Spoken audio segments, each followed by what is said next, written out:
Сәлеметсіңдер ме балалар? Әдебиеттік оқу пәнінен 12-ші сабақ өзіңді тексер тақырыбын өтеміз. Балалар, бірінші тапсырмаға қараймыз. Өзің туралы айт. Аты жөнің тегін кім? Мысалы, Болатбек Айбар Айдарұлы. Туған жылың, айың, күнің? 26-сы 11-ші ай 2016 жыл. Мекен жайың?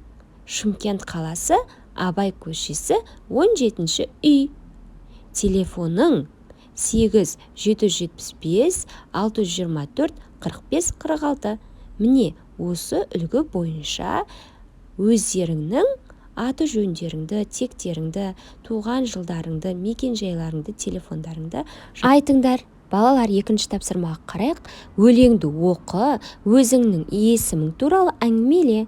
Менің есімдерім: әжем мені қозым дейді, атам тарлан бозым дейді, әкем сүйіп құлыным дер, апам жүйке жұлыным дер, ботам дейді әпкем күнде, бәрі айым күнім дейді. Содан нағыз есімімді білмеуіңізді кешірімді. Көмек Ыбырай ұлы авторы. Балалар, үшінші тапсырмаға қарайық. Бұл қандай сөйлемнің сызбасы?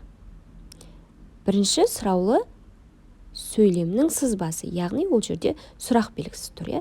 Келесі сөйлемнің соңында нүкте тұр, яғни бұл хабарлы сөйлемнің сызбасы. Жақсы балалар, енді төртінші тапсырмаға қарайық.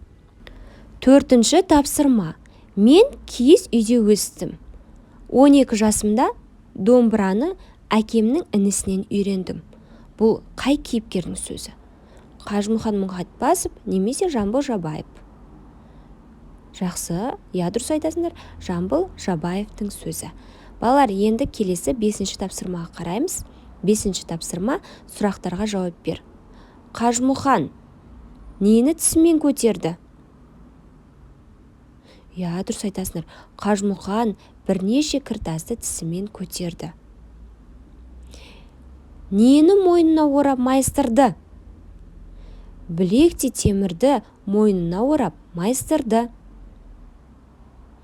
Көп адамды отырғызып немен сүйретті? Көп адамды отырғызып арбамен сүйретті. Жақсы балалар, енді келесі тапсырмаға қараймыз. 6-шы тапсырма: Сабыр мен Сара ұшқыш болу арманым еді. Мәтініндегі кейіпкерлерді ата. Сабыр мен Сара. Мәтіндегі кейіпкерлер: Сабыр, Сара, анасы, мұғалім.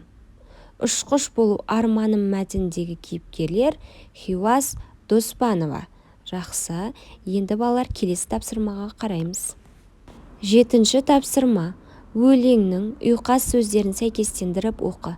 Жақсы көрем үйде енді, киімімді өзім кигенді, өзім қадап аламын, түсіп қалған түймемді. Жақсы балалар, енді келесі 8-ші тапсырмаға қараймыз. 8-ші тапсырма: сөздерді айтылуы мен жазылуына қарай кестеге жаз.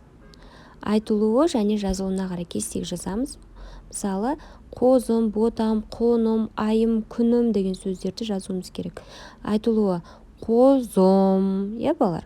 Келесі, ботам деген сөз, ол жазылуы, ботам. Айтылуы: құлыным. Айым деген сөзді ол жазылуына жазамыз. Келесі, айтылуы: күнім. Бұл жерде күнім деген сөз айтылып тұр. Жақсы, негізі күнім болып жазылу керек. Құлыным болып жазылу керек, балалар.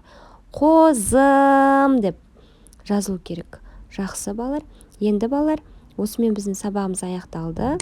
Каналға жазылуды ұмытпаймыз, лайк басуды ұмытпаймыз. Келесі сабақта кездескенше сау болыңдар балалар.